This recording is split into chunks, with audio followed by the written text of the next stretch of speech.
Apir. Oh. Apir. Nagiging aso. Wala lang. Apir lang tayo.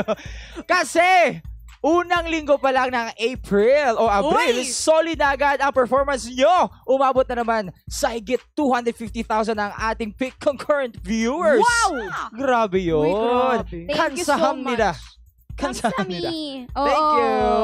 At kahapon, ibinida ng Nobita ang kanilang damulag na talento on its Showtime stage. Marami ang na-inspire at na-in-love nang sila ay nangharana. Inawit nila ang kanilang newest single na Tayo na Lang. Oo.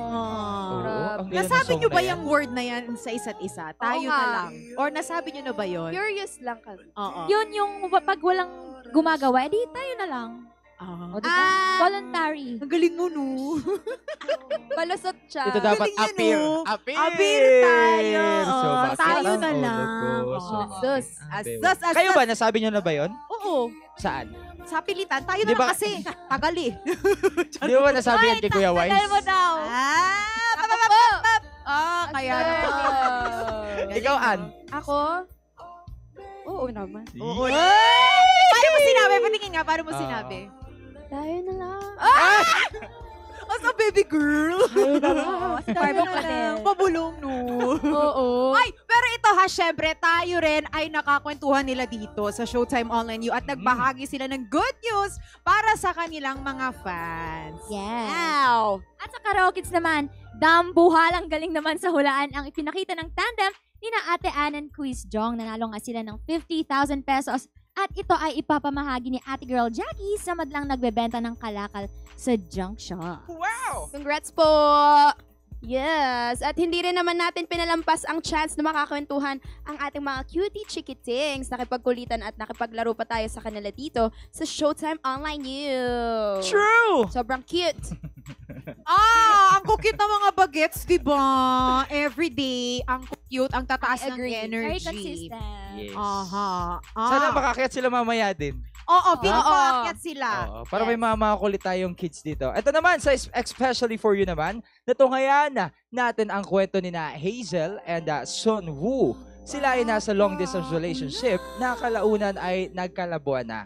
Inamin ni Sun Woo na ang nagkamabutihan sila ng Pinay na nagkatrabaho niya or katrabaho niya sa ibang bansa at naganap ang kalokohang ito bago pa man makipag-break sa kanya si Hazel.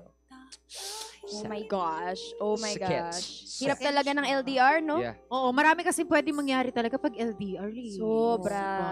Hindi talaga everyone is for LDR. Kayo ba okay ba kayo sa LDR? Hindi ako Oo. ano daw? Hindi ako pang Kambing ka na Kinakain na naman niya yung... Stutter na siya. Wala, nagsisinungaling! Oh my goodness! Oh no! Oy! Pang Hindi ka LDR pang pala ako. LDR. Tsara, hindi ako pang LDR talaga. Same. Ayoko din. Diba, Kayo, ay, Ayoko. sa bagay, Ay, hindi. lapit lang naman. Bakit patatanong? Una natin sila tanungin. Oo. Pero basahin natin ang mga comment ng ating kamad ng online. Ito sabi ni Jolina Mancera, always cherish someone you really love. Ang mga babae, kapag pagod na yan at paulit-ulit ka ng pinapatawad, may ending din ang lahat.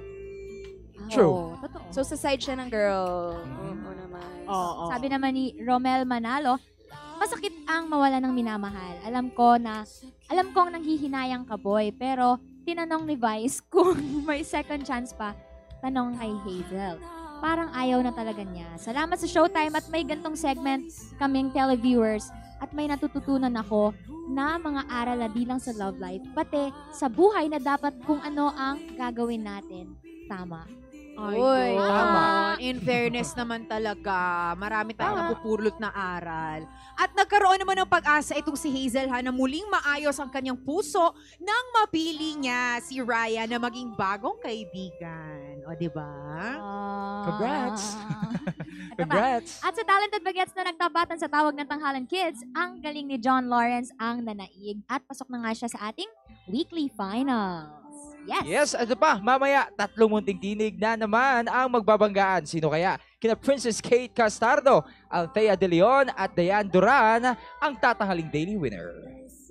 Wow! At ang mananalong munting tinig sa darating na weekly finals naman ay mapapabilang na sa Tawag na Tanghalan Kids semifinals na magaganap naman next week. Kaya naman, madlang onliners, abangan po natin yan. Sa Exciting! Ang daming aabangan! Ito ba the people? World-class performance naman ang ipapamalas ng total performer na si Darren. Ayan ha, makakasama pa niya ang baby dolls na magliliyab. Ang galing. Talagang everyday nagliliyab sila. Bukod sa napakainit ngayon, talagang magliliyab ka. Pagdating sa sayawan, nako, abangan dahil paniguradong pang-international yan. Come on! Yes! Aha, madlang people, sa Sabado, April 6, pupunta ang Bida Kapamilya sa inyo. Sama na sa pinakabonggang It's Showtime Watch Party at panoorin ang sorpresa namin sa inyo. Yes! Sasamahan ka sa saya ng stars ng Can't Buy Me Love, pati na rin ng Bini. Kaya join na sa Bida Kapamilya on Saturday, April 6 sa Inaris Center. Yes, makakasama rin natin dyan ang TNT alumni at part ng Soyu Squad na sina Anthony Castillo at Lorraine Galvez. Sali na rin sa audition sa Tawag ng Tanghalan at especially for you, no? Dahil dyan, Sige ma, kaya mo yan. baka ikaw na ang hinahanap namin. Admission to this event is free. Kaya naman, go na and Free open pag at may 7:30 naningil. a.m. 7:30. Oo, discount. Yes, eto mapapanood na ang It's Showtime sa GMA. Simula na yan ngayong Sabado 11